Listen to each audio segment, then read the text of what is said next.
Welcome to everybody. Welcome to everybody for the Charlie and Leyland Sporting Memories. It's always nice to get anybody here. I know it's a sad situation at the moment, and we're doing the best to keep in touch with everything. As far as we're concerned, we have a bit of fun. If you join us for the first time, we have a bit of fun. We have a bit of a quiz. We've also got a special item today, a Sporting Memories tribute to sadly 3 sporting legends who actually passed away during this week. And we'll be listening to one of our members, Jed, talking about Sterling Moss and Peter Bonetti and Norman Hunter. What a sad week for sport that is, isn't it? 3 greats in their particular field. But let's start off with a couple of quiz questions, just a bit of a banter, really. And the Sporting Memories organisation send us some of the questions as well. The first one is the easiest one, I suppose. Who is the oldest football player to have played for the England national team? If you know the answer, just put your hand up and then we can open your microphone and come to... do you put your hand up then, Graham? No, he didn't. No, he was just picking his nose. Right, Ken Duncan. Yes, we'll come to you in a second. Yes, Ken, who is it? I think it's Stan, isn't it? Stan Matthews. It is, Stanley Matthews. Do you know how old he was when he played for England? Roughly? No, I'm not quite, no. Yeah, 42 years of age. Aye, yeah. When he played for England. That's not bad, is it? Yeah. Very good. Excellent. Yeah. Great player, as we all know. This is a good one. What didn't Bjorn Borg do during Wimbledon tennis fortnight? What did Bjorn Borg not do during Wimbledon tennis fortnight? John Kay, we'll come to... Yes, John? Shave. That's right, he didn't, yeah. A lot of people said... Useless bit of information again. Yeah. Yeah, I think your mind and my mind are so much full of trivia. Absolutely. For your life, really. But, yeah, he never used to shave. Hey, but what a great player he was as well. You know, fabulous player. Yeah. And when you see some of the old tennis games as well, playing with the wooden rackets and the slow way they played, and then you look at the modern games with all the modern equipment, it's like golf, isn't it? Really, it's so ridiculous. Who won? This is a good one. Who won the Wimbledon women's singles title in 1977? Carol and Janet, 2 ladies put that up. I'll come to Janet if that's all right. Go on, Janet. Virginia Wade. It was Virginia Wade. What was special about that year? It was the Queen's Silver Jubilee. It was indeed. I'll have another one. We'll tag that. Who did she beat in the semi-final?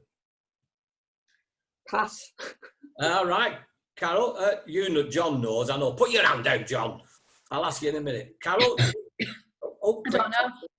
No, I just remember watching the final outside a TV shop in Ashton-under-Lyne. Me and my mum had gone to the market shopping and we were stood outside the TV shop watching it through the window. Oh, I've seen pictures of people like that who are so poor they have to press their nose against the screen and looking at all the cakes that they can't afford. Yeah. Yeah. Would that explain the nose, Carol? Yeah, that was it. Well, go on, John. I'll ask you then. Do you know who did she beat in the semi-final, John? I think it was Chris Evert. No, it wasn't. I'm wrong. Oh, there we go. No. Do you know who it was? It was Sue Barker. Sue Barker. Sue Barker. Sue Barker only ever won 1 Grand Slam championship. That was the French Open.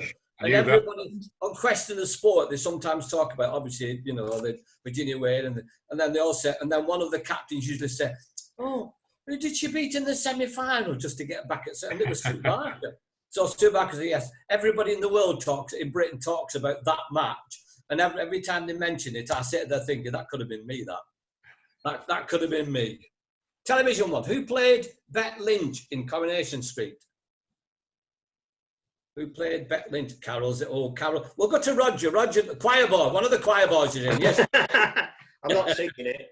Julie Goodyear. Julie Goodyear. It was Julie Goodyear. Yeah. I've got to ask this, and for the regulars will know this. I said I might mention this. Roger and John.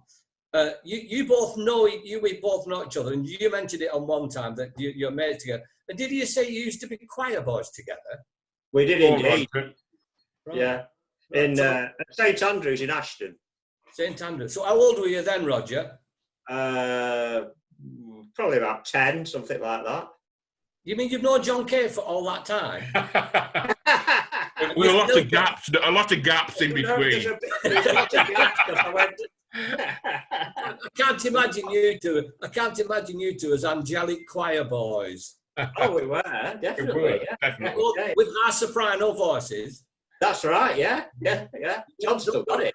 I said to the rest of you, don't worry, I'm not going to get them singing. Okay. No, that's all right then. Oh, but this is one for the older generation. Carol, you're too young. You won't remember this. What was the cleaning lady appropriately called in the Wooden Tops? The children's television program, the Wooden Tops. Do you remember Spotty Dog? My Andrew's coming on here. Just a minute. You're too young to remember this, Andrew.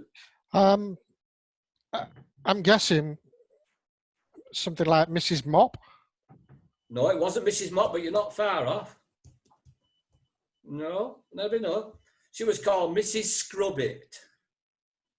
You see, Mop was too classy, too upper class. That, you know. Yeah. Never mind. You can't win them all, can you? You can't win them all.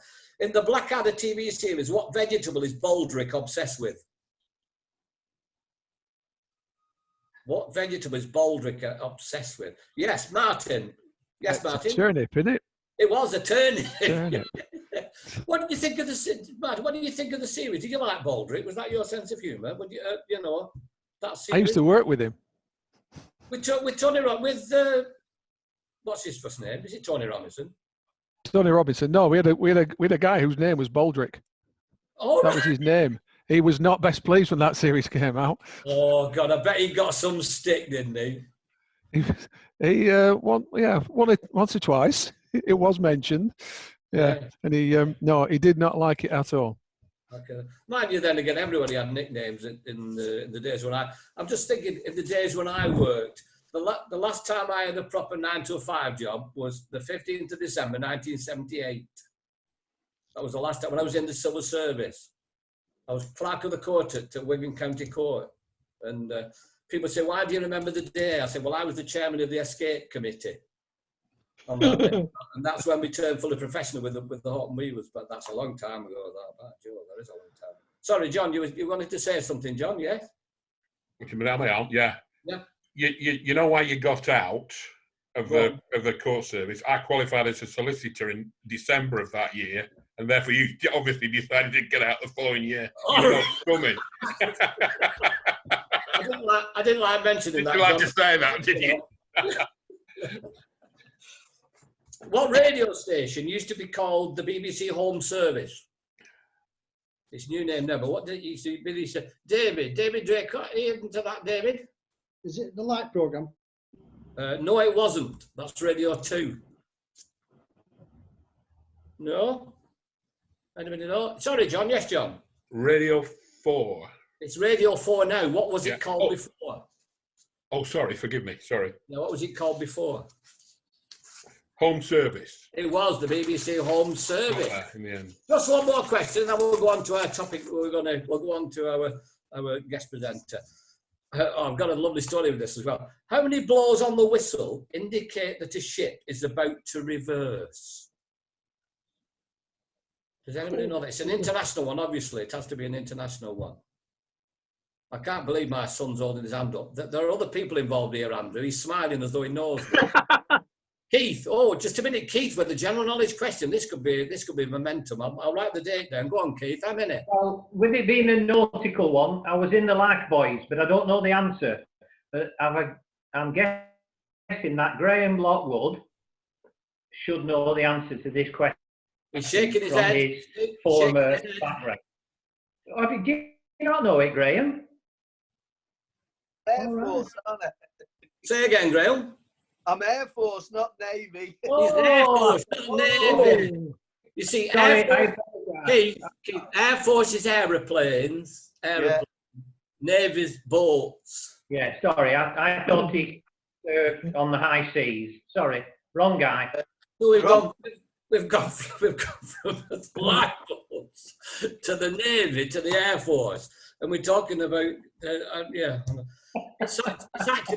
It's actually 3 times. So if you're on a ship and you hear it 3 times, that means it's going to back up. If you're in the water behind it, I'd shift. Just a quick story before we go on to Jed. Quite a few people know I do the the hospitality at Bolton Wanderers, you know, the only football club in Lancashire. I do the hospitality at the Platinum Suite. I'll move on. At the Platinum Suite. And I do the quiz for the whole stadium and for the boxes. And I'm always saying to them in the Platinum Suite, don't use your mobile phones because it's a fun quiz. And I asked that was a question I put on some years ago.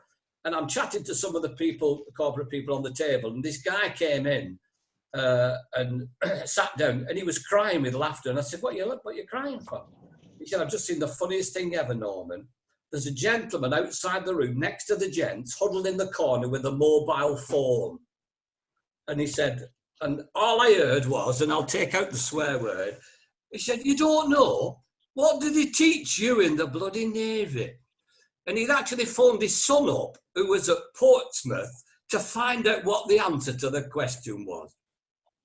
People take it so seriously, but it's good fun, but they take it so seriously. But anyway, we'll move on. And I mentioned before, Sporting Memories. It's a tribute to 3 sporting legends, and to present this, we've got one of our own, and I'll hand over to Jed Leach. So everything's with you, Jed. Okay. Thank you. Thanks very much, Norman. So, this week's sort of sporting update, started it, and it started looking a bit like a large obituary. So, but they've got to be celebrated as well as mourned. But so here goes anyway.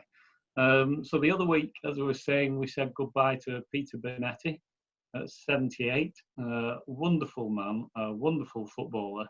He appeared 600 times for Chelsea and received 7 caps for England, I think, as well as goalkeeper. He was extremely successful in the domestic game, and there should be a photo coming up now. That's the man. That's the man. Brilliant keeper. He was exceptionally agile, and he could also throw the ball as far as he could kick it, which is about 3/4 of the pitch, which was something in those days. He was an unused sub at the 1966 World Cup finals, so things could have worked out differently there. But does anyone know why he was nicknamed the Cat? Anyone know? This is according to Google. That's just backing yourself up, Jed, there, isn't it? Right. Go on. Why was anyone? It? I think Mike Jackson. Sorry, do you know Mike? Well, I don't really know, but I presume it's because he could leap like a cat. He used to be quite dramatic, wasn't he? No? Yeah, he was given the nickname because of his agility and his lightning reflexes. But as I say, that was according to Google, not my thing. No, I could believe that, as Mike said. He was very much on his toes, and because he wasn't very tall, but he was very athletic, Extremely, yeah. His spring in his step all the time. So, anyway, as far as I'm concerned, he was head and shoulders the best advocate for football keepers to aspire to. It was one of my inspirations for going into football as a keeper, along with Alex Stepney, both Man United. And they both played for Chelsea. So R.I.P. Peter Bonetti, wonderful man. Yeah. And he'll be sadly missed. So switching sports temporarily, we also lost Sir Stirling Moss in the last couple of weeks. What a fabulous man he was. And should be a good picture of Sir Stirling going there. That was taken, I think, not that long ago, about 4 years ago, something like that, when he went round Silverstone with let's see, Lewis Hamilton. Yeah, it was Lewis Hamilton. So he's still driving sort of promo quite at an elderly age, but he's been ill for a couple of years. But he died aged 90, arguably the best Formula One driver never to win a title. He did race at the same time as the great Fangio, so we can allow him that. He was very famous for his balance of being fearless, fair and competitive. And he famously argued for the reinstatement of one of his closest competitors in a Grand Prix that actually cost him the title. So he was a very, very much a gentleman. He loved the fast pace and the razzmatazz of Formula One. And those who've actually seen him be in interviews, he does recall one of the days where he was at either Monaco or Montreal, I can't remember which Grand Prix, and he waved at a woman in the crowd on every lap. And when he was asked afterwards why he did it, he said because she was a nice bit of crumpet. So that was his. That was who he was. This is not bad. This is not bad when you're driving in one of them cars with nothing to cover you in front, and you're driving about 180 miles an hour, isn't it? 180 mile an hour, spotted her in the crowd every time. So he had a very famous quote that said, "If everything is under control, you are just not driving fast enough." So a bit of a trivia question for Formula One gurus. Which current Formula One driver won his 4th Grand Prix in a row last weekend? This is one for the buffs. That's definitely a trivia question, but there been no races. So he won his 4th Grand Prix in a row last weekend. Yep. Right. No, I'm not seeing this in the sport. No, there's a lot of blank faces, so I'll give you it. It was actually Charles Leclerc, but he was driving from his armchair in the virtual Grand Prix, which they've been holding for the last 4 weeks. So I didn't think anyone would get that one, because I wouldn't either, and I know the sport. So if you don't mention it to anybody else, you could win a few quid on that in a few weeks' time. I know, but I'm not giving any points away today. Oh. So switching back to football, as we said at the start, unfortunately we lost another sporting great this week, and the fabulous Norman Hunter died of the coronavirus, aged 76. What a player he was. He played for Leeds United 726 times over a period spanning 15 years. He also represented England 28 times, and he was again in the 1966 England World Cup squad. Unlike Peter Bonetti, he never played in the final. He was voted the first PFA Player of the Year in 1974. He had a particular nickname alongside Chopper Harris. Does anyone know what his name was? Yeah, I think everybody. Yeah, I think everybody would know, but tell us what it is, Jed. It's Bites Your Legs Hunter, which was written on a supporters' flag in the 1972 FA Cup final with Arsenal, which they eventually won 1-0. So what a man. And if you want to share anything about that, Norman. Well, yeah, we were talking about this the other day. I had the pleasure of meeting Norman a couple of occasions. I actually did his first, when he finished playing football, a lot of the pros, and especially the big names, a lot of the pros they have to do a circuit because it's extra money for them. And I did his first dinner up in Burnley at an amateur football club up in Burnley, and I was the compere and the comedian, and he did the sportsman. And he said to me before we started, because you're looking at a successful amateur football club, and most of the best players are about 17, 18 and 19 because they've come out of the juniors, obviously, but they're the fittest ones. It's the older, the 35s and the 40-year-olds who are hanging on playing for the amateur teams in that league. And he came up to me and he said, I said, are you all right? He said, it's my first one. And he said, I'm terrified. I said, why? He said, well, look at these kids. And we were on a diet slightly higher. He said, look at these kids. He said, these 17, 18, they won't know who I am, which is one, I suppose the one they would never have seen him played. And I said, well, yeah, but he said, you know what they're like? They all get drunk by 9 o'clock, I said, no, trust me, you'll be all right. I've had word with the chairman and he will quieten them down. And I thought, this is Norman Bite Your Legs Hunter who would kick anybody, is shaking because it's not his comfort zone. His comfort zone was on a pitch. Anyway, I had a word with the chairman and they were brilliant, the lads. And, he told stories, he mentioned some of the old players as well. And at the end, afterwards, he said, I'm glad that's so. He said, that was worse than playing against Scotland at Hampden Park. And I thought, well, that puts it into, because it wasn't his comfort zone. And of course, the classic story with Norman, of course, was his famous clash. And I've got to give him respect as far as the football's concerned. Oops. I'm only drinking Vimto. With regard, thanks, Andrew. But to pay deference to him as a footballer, he would have won a lot more caps playing for England if you hadn't had Jack Charlton and Bobby Moore in front of him, wouldn't he? The same as Peter Bonetti, he had Gordon Banks in front of him. So that must have been very frustrating for him. Such good players, and they were always just that level. underneath some of the great ones. But the one I remember most is the famous clash between Norman Hunter and Franny Lee. Franny Lee, who used to play for Bolton, Manchester City, and of course he was also there's Franny. It was it's Derby County against Leeds United when Norman Hunter clattered him from behind for about the 4th time, and I've talked to Franny about this. He said, and I just lost it, which he did on a regular occasion. And you can look at the expression on Franny Lee's face, but look at the expression on Norman Hunter, the hardest man in football at the time, and just look at that expression. He's thinking, what the hell is coming at me here? You know? And then, obviously, they literally just had a go at each other. They were just swinging, and Franny Lee was swinging, and Norman Hunter was backing away all the time. And when I asked Norman about this, he said, I never laid a glove on him. They were both sent off. He said, I never laid a glove on him. He said, I was just backing away and waving my hands to stop. Franny Lee hit him 3 times. He said, I never even got a shot in, which really frustrated me.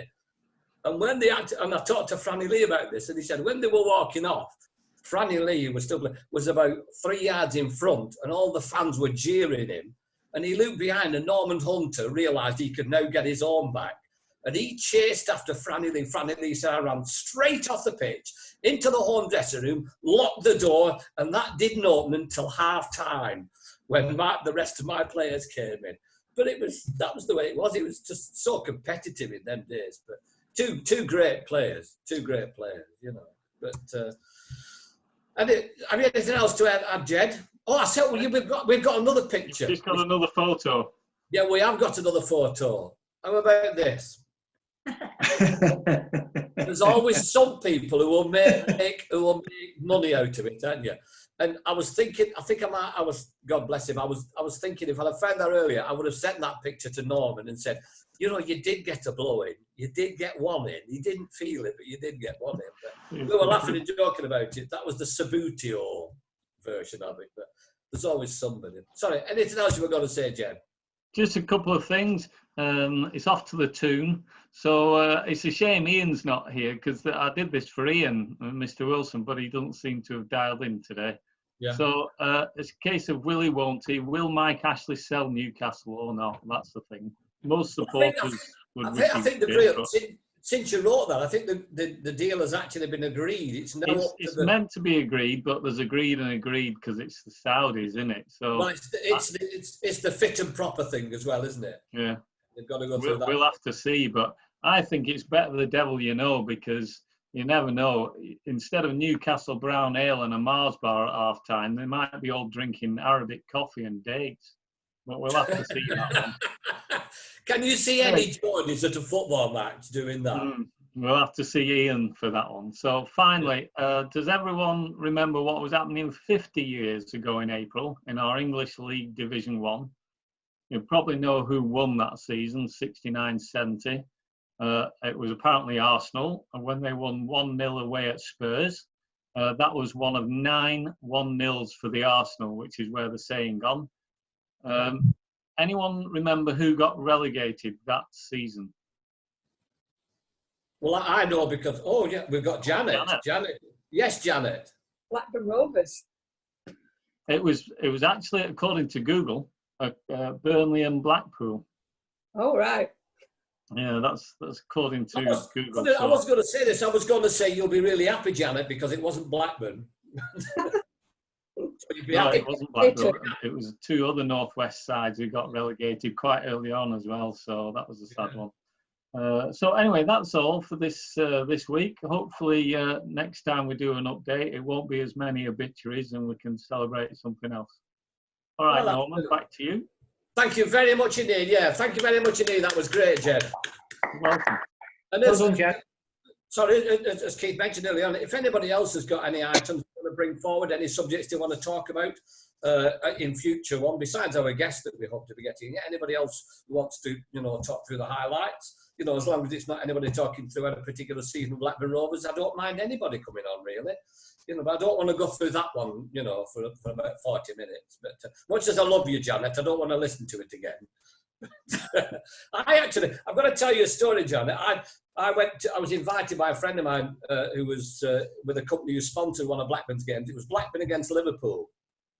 and Colin Moore played for Liverpool, and Tim Flowers was in goal. And it was the match, and Alan Shearer, I've got a photograph with my daughter. We went down Pickside, and she had a photograph taken with Shearer, which she prides herself. She's a Bolton fan, but she still prides herself on having this photograph.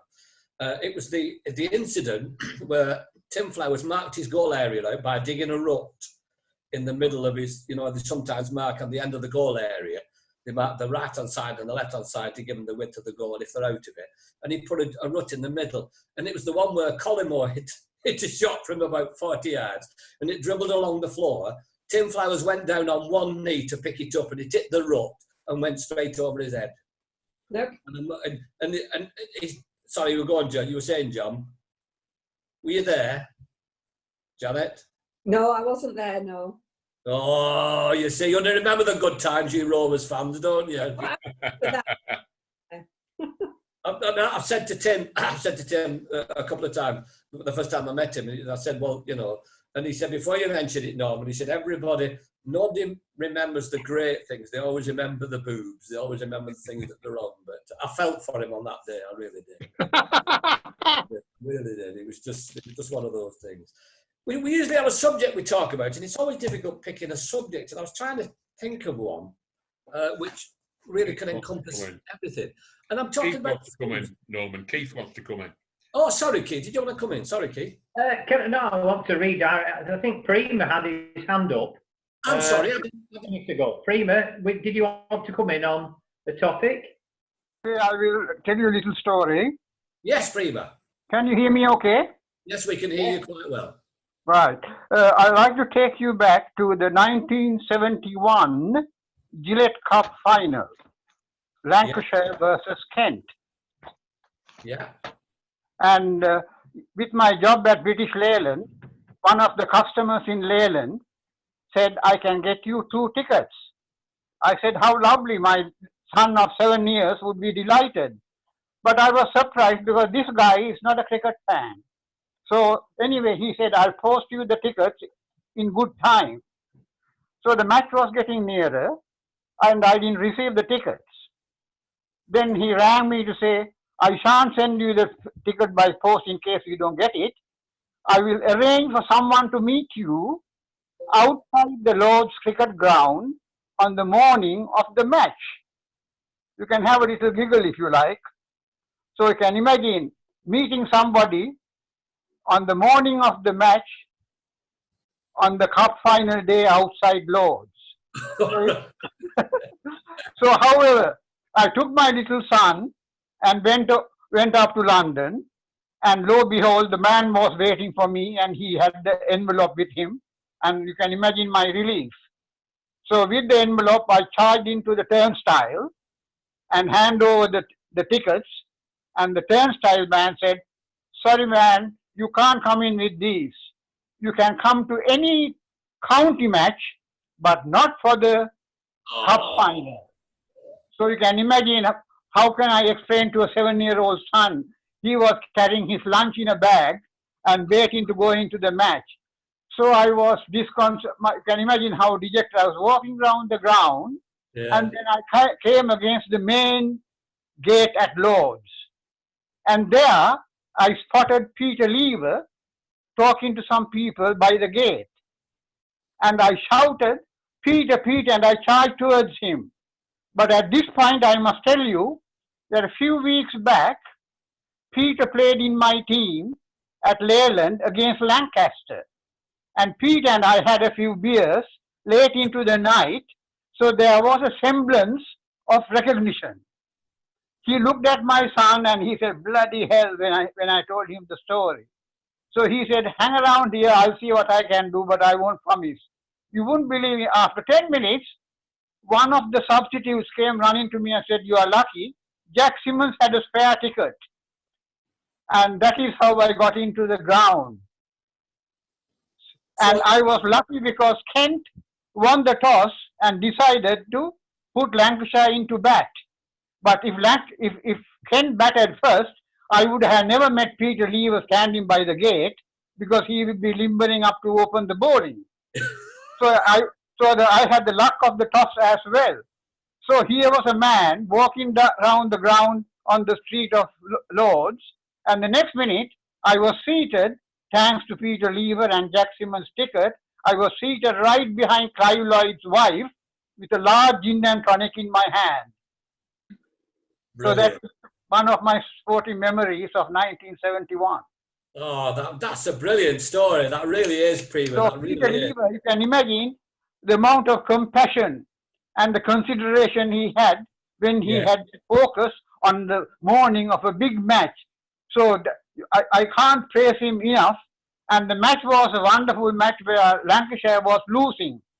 Yeah. Until you would remember, Jack Bond took this brilliant catch. Lancashire only scored 220, which is not a big score for 60 overs.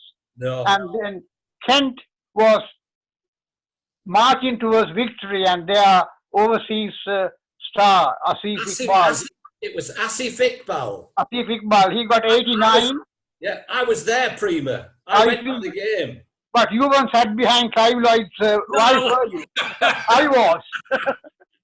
And that was a great match. And when Peter Lever took 3 wickets, and nobody cheered him louder than I did on that particular day.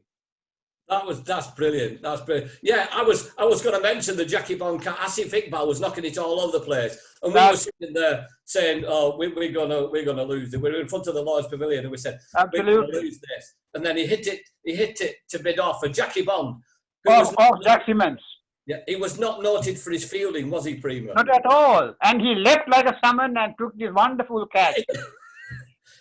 He caught the ball, and as he fell on the floor, correct, he stood there and looked round and just said, "I've caught it. I've caught it." Yeah, and if a catch been a match, that was that.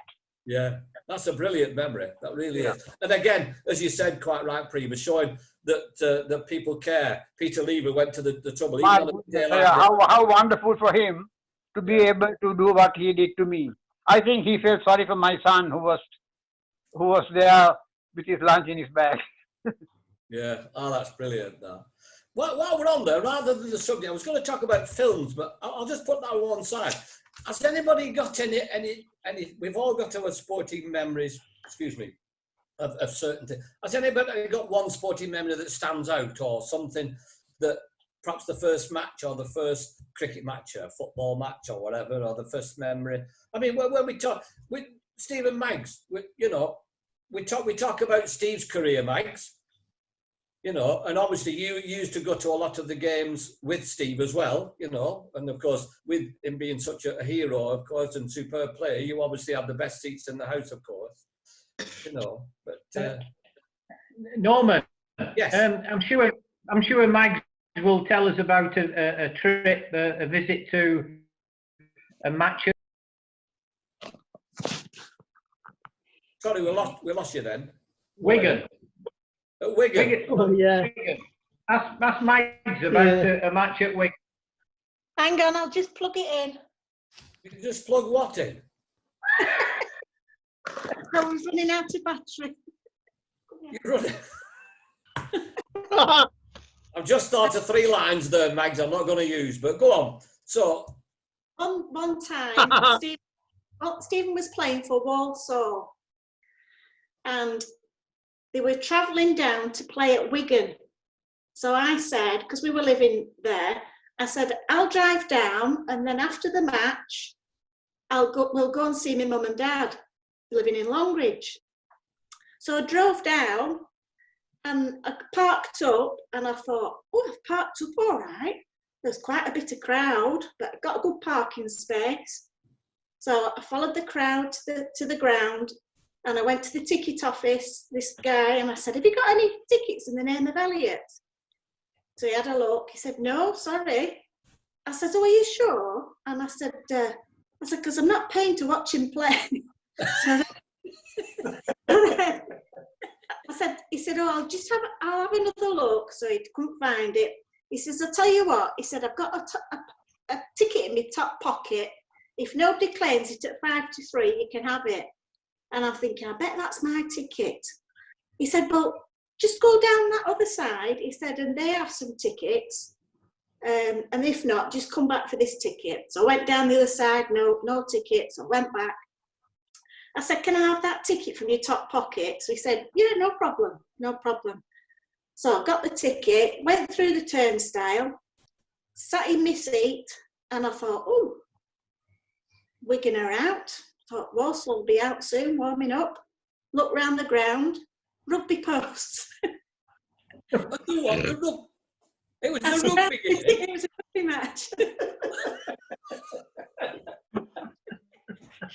You should have gone to what, Springfield Park? Yeah. It was. So who are you blaming? Is it your fault or his fault? No, it was my fault. It was my fault. It was a good crowd, though.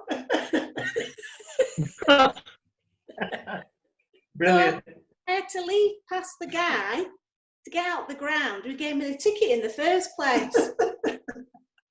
He said, where you going, love? I said, oh, I'm just going to my car. I've forgotten something.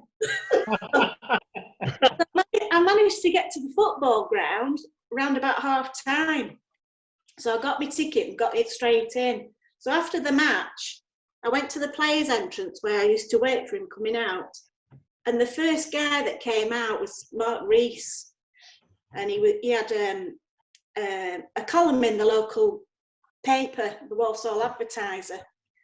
So I was really anxious and I just spurted out. You never guess what I've done. I've gone to a rugby match and scrounged a ticket. So anyway, it got in the daily papers, the Walsall Advertiser. And you're just name dropping now, aren't you? It got in the. We got in the paper. So that's mine. Thank you, Keith. Thank you.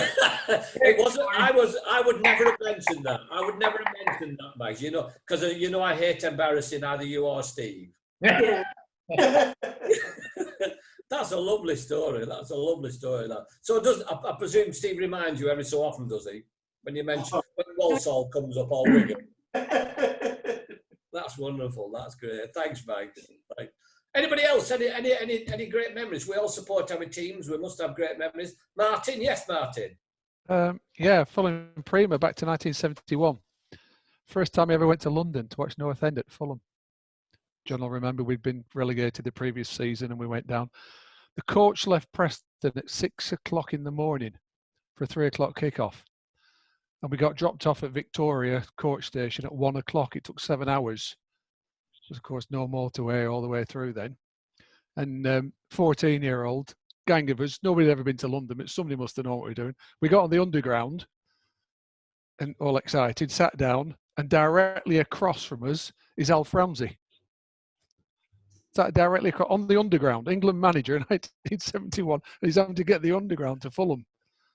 So we're all nudging each other, and I said, that's Alf Ramsey. No, these other lads won't have it. So we get off the underground at Putney, and we're walking down towards the ground. And where's the ground, they're saying? I said, well, follow him, that's Alf Ramsey. So we did, and we followed him to the ground, and North End won 1-0, Ricky Hepplett goal. It was there to present the third division trophy to Fulham, because they were top of the table, and it was their last game of the season. And the trophy was on Craven Cottage with the black and white ribbons on and everything. North End won, and then, of course, 2 days later beat Rotherham to clinch the championship. But we're all round, like Mags was saying, by the players' entrance. We were at the players' entrance after the game, and Ricky Heplett's wife came out. All the wives were on the coach. She came off the coach and gave this group of 14-year-old lads a bottle of champagne. Well, not only had I never been to London, I never had alcohol before. So 4 of us drunk a bottle of champagne between us, and then realised we had to get back to Victoria Station, coach station, and we'd no idea how to get there. So Lord knows how we got there. We got there and waited for the coach. The coach left at 11:30 at night because of driver's hours. Yeah. And we got dropped off at Starch House Square in Preston 24 hours after we'd set off. So it's 24 hours of a journey to a football match in London via coach. Met Alf Ramsey on the underground and drank a bottle of champagne between us. So that was for a day out. My first ever long distance football trip. I've never forgotten that. You can take the lad. You can take the lad out to Preston. You can take the lad out to Preston or out to Lancashire. But this is it. When you get to London, you know, we've all been there. My first trip to London was very similar than that, but in a different area. We weren't going to a football match. We were recording an album for EMI, but we had to wander around certain parts of London. Anyway, so we're moving on. So we talk about, I mean, that was a situation. So a 14-year-old and 4 of you went through a bottle of champagne. We didn't know what we were drinking. It was just like fizzy pop, wasn't it? We didn't know. We knew later on. We slept most of the way back. Right. So how much of that story did you tell your parents? The Alf Ramsey bit. And that's The daft thing is, I remember saying to my mum, "Can I go to watch North End play Fulham?" And she said, "Yeah, how much is it for the coach?" And it was a ridiculous amount. It was about £5. She gave me the £5. I had no idea that Fulham was in London. No idea at all. I doubt my mum did. So I just got myself up, got to Starch Square for 6 o'clock and didn't come back for 24 hours.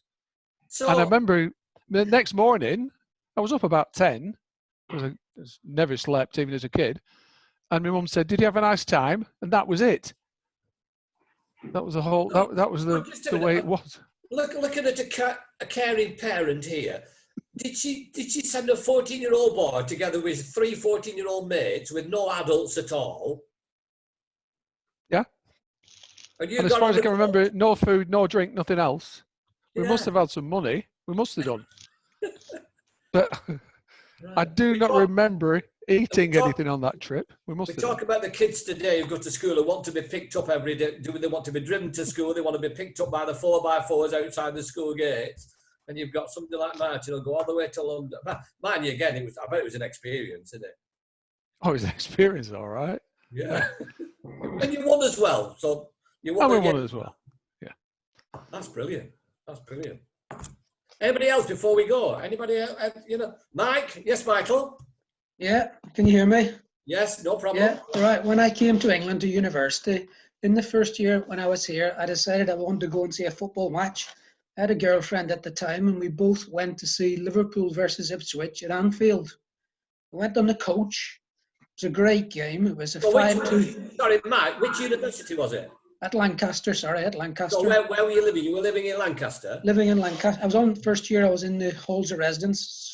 Second few years I lived in Morecambe, which is my Jaws experience, but anyway. So we took the coach to Liverpool. We got off the coach and I thought, unwisely, that we'll pick it up here where he's left us, come back to the same spot. And we watched the game, great game. Keegan and Toshak were playing up front for Liverpool. We were in the Kop end. There was Terry Butcher and Russell Osmond and all the greats, playing for Ipswich at the time. They had a great team at that time. Came out after the game. Where's the coach? Well, it must be around here somewhere. And we walked up and down the street, looked around all the ginnels and alleyways, no coach.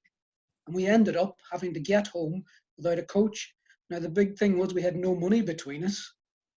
We had no money. So we walked halfway out of Liverpool. I think we must have had enough to get a bus to.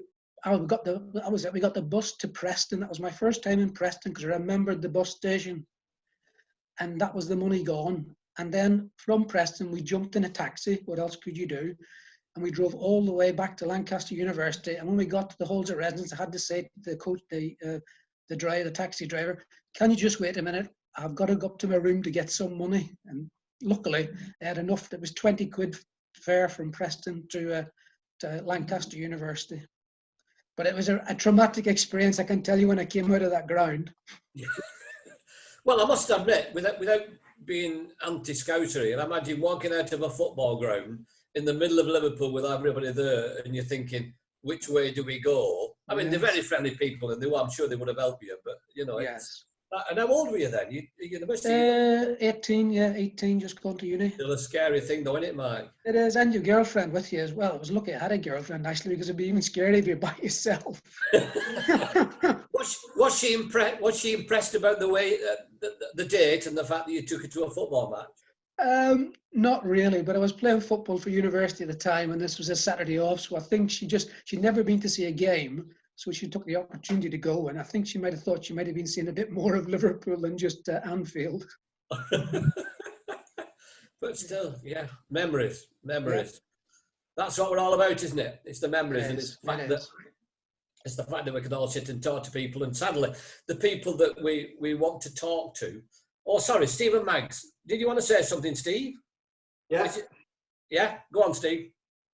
Well, my grandma, she lived in Deptford, which was a long way away.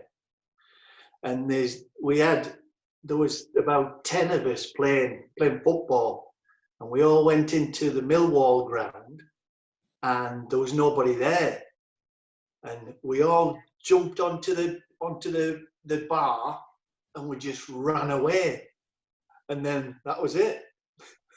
So you mean you actually? So it was empty. So you were kicking a ball about outside the ground? No, I wasn't kicking I was around the ground, yeah, but oh man. So it was so really you just jumped on the crossbar? Yeah. Just swing like vandals, you mean? I was only 9. You could reach the crossbar, could you? I could just make it. Just make it. I had to have a run, like, but I got it. Right. And you all ran off because in case you got caught? No. All the other lads, they'd be all right. Yeah. Well, the safety in numbers, though, isn't there? Is that the nearest you ever got to being a goalkeeper then? Good decision, Steve. Good decision. But as I've said before as well, again, it's unfortunate the people we can't speak to are the people that we meet regularly at Chorley and Leyland, and people who obviously either haven't got computers or haven't got anybody to work the computers. And obviously they're the people you think, well, we keep this organisation going, and the enthusiasm with all the volunteers, all the people involved in it is great. I've said that before from my point of view. And it's great to keep in touch and at least keep. I'll save the subject. I was going to talk about. I'll tell you what I was going to do. Well, next week we've got Graham Alexander, which will take up most of the programme. But within the next couple of weeks, I'm going to talk about favourite films. Everybody, when years ago when we used to go to the pictures, our generation, and I'm looking around at everybody else except you, Carol, and Andrew, my Andrew. Back in day, back. It's what, Carol? I used to go to the pictures. In fact, now my son says he's going to the movies. He's going to the cinema to watch a movie, and I said, "Well, I went to pictures to watch a film." Well, yeah, that's the difference. In our days, and some of us go back a bit further. When we went, my first idea of pictures was on the Saturday morning when we used to go and watch Flash Gordon and the Lone Ranger. So what I was going to do was to talk about some of the other things and also talk about different kinds of films. And because our generation, we used to go to the pictures a lot because there wasn't a lot on television. Some of us didn't have televisions, but it was a long, and we're more into the pictures then. But Flash Gordon was amazing. Now I met him the other week. They just call him Gordon now. But anyway, yes, it is one of the oldest gags. But so in a couple of weeks' time, have a think about the films that your favourite films, and it's amazing how many films suddenly come back and you think, oh yeah, that was a brilliant. But I think as far as that's concerned, I think we've covered a tremendous amount. And can we have a big thank you again to Jed for putting that together with regard to the tribute? Thank you very much indeed, Jed. That was super. It really was. And if anybody else, as I said, anybody else has got something like a similar kind of, like not necessarily a tribute, but telling stories about certain people or whatever, then by all means either contact us or do something yourself and you can present it, or you can pass it on and we'll present it and try and cover as many subjects as possible. And I'll hand back to Keith to wind it up. Yes, Keith. Thank you, one and all. See you, Tony. Take care, pal. All right, Keith. Okay. Look after yourselves. Thanks, one and all. Very grateful to you. Take care. Thanks very much, everybody. Okay. Thank you. Thank you.